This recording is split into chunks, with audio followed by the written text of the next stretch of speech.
오늘 어쩌면 조금 무겁지만 우리가 꼭 알아야 할 이야기를 해보려고 합니다.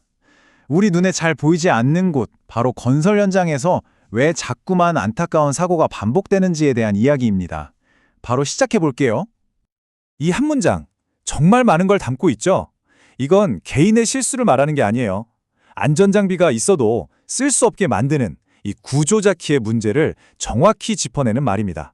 단순한 사고가 아니라 어쩌면 예고된 비극의 신호탄 같은 거죠. 자, 그럼 첫 번째로 이 비극이 얼마나 놀라울 만큼 똑같이 반복되고 있는지 그 패턴부터 한번 살펴보겠습니다. 여기 두 가지 사례가 있습니다. 경기도 평택의 한 창고 공사 현장, 작업자 한 분이 지붕 위 채광창을 밟았고 그 순간 6m 아래로 떨어졌습니다. 그리고 강원도 횡성의 주택 공사 현장, 한 목수님이 뒤로 한 걸음 물러서다 그대로 열려있던 구멍으로 추락했습니다. 장소도 다르고 사람도 하던 일도 달랐지만 그 결과는 비극적이게도 똑같았습니다. 네, 바로 이겁니다. 다른 사람, 같은 사고. 이건 절대 우연이 아니에요. 마치 복사해서 붙여넣기라도 한 것처럼 똑같은 유형의 사고가 장소와 사람만 바뀐 채 계속해서 일어나고 있다는 아주 명백한 증거죠. 그렇다면 이 위험 도대체 어디에 이렇게 쏠려 있는 걸까요? 지금부터는 숫자를 통해서 이 패턴이 얼마나 심각한지 좀 더 명확하게 들여다보겠습니다. 지난 한 해 동안 건설 현장에서 안타깝게 목숨을 잃은 분이 총 328명에 달합니다. 그런데요, 이 중에서 무려 212명이 딱 한 종류의 현장에서 돌아가셨습니다. 바로 공사금의 50억 원이 채 안 되는 우리가 흔히 말하는 작은 현장들입니다. 이 그래프를 보시면 한눈에 들어오죠. 전체 사망자의 약 65%, 그러니까 거의 3분의 2가 이 소규모 현장에 집중되어 있다는 겁니다. 위험이 특정 장소에 심각하게 편중되어 있다는 뜻이에요. 아니, 왜 이런 현상이 벌어지는 걸까요? 이유는 너무나도 간단하고 또 파괴적입니다. 바로 없는 것이 너무 많기 때문이에요. 소규모 현장에는 안전을 전담할 관리자도 없고 기본적인 안전시설도 부족하고 제대로 된 교육도 거의 없죠. 늘 공사 기간에 쫓기니까 시간도 없고 비용을 아껴야 하니 돈도 없고 심지어는 제대로 된 기록조차 남지 않습니다. 그래서 이 위험은요, 결코 평등하지 않습니다. 결국 돈과 권력이 없는 곳, 가장 약한 사람들한테 흘러 들어갑니다. 하루하루 일감을 찾아야 하는 일용직 노동자분들, 그리고 언어와 문화의 장벽 앞에서 더 취약해지는 외국인 노동자분들, 바로 그분들의 몸이 이 시스템의 구멍을 대신 메우고 있는 셈입니다. 다음으로 넘어가 보죠. 아니 그럼 법이나 제도는 도대체 뭘 하고 있는 걸까요? 왜 이런 문제를 해결하지 못하는 걸까요? 물론 정부도 매년 대책을 내놓습니다. 작은 현장에도 기술 지도를 의무화하고 스마트 안전장비 사라고 수백억을 지원하고 안전시설 설치 비용의 80%까지 보조해주기도 해요. 서류상으로만 보면 정말 훌륭해 보이죠?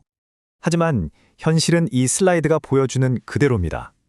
서류상의 의무 지도는 그냥 한번 와서 쓱 훑어보고 가는 일회성 점검으로 끝나버리고요. 지원받은 스마트 장비는 써보지도 못한 채 창고에서 먼지만 쌓여가죠. 왜냐? 당장 공사기간 맞춰야 한다는 압박이 훨씬 더 크니까요. 결국 핵심은 이 한마디 같아요. 안전이라는 게 실제 현장이 아니라 그저 서류 위에서만 존재하는 단어가 되어버린 겁니다. 제도는 있는데 실행이 없고 지원은 있는데 활용이 없는 사실상 텅 빈 시스템인 거죠. 어떤 전문가는 지금 이 문화를 두고 일회용의 나라라고 표현하더라고요. 어차피 두세 달이면 끝날 공사, 어차피 한 번 쓰고 말 사람들, 한 번 쓰고 버릴 건데 뭐 라는 생각이 현장의 안전, 그리고 사람의 안전까지 전부 지워버리고 있는 겁니다. 자, 그렇다면 정말 해법은 없는 걸까요?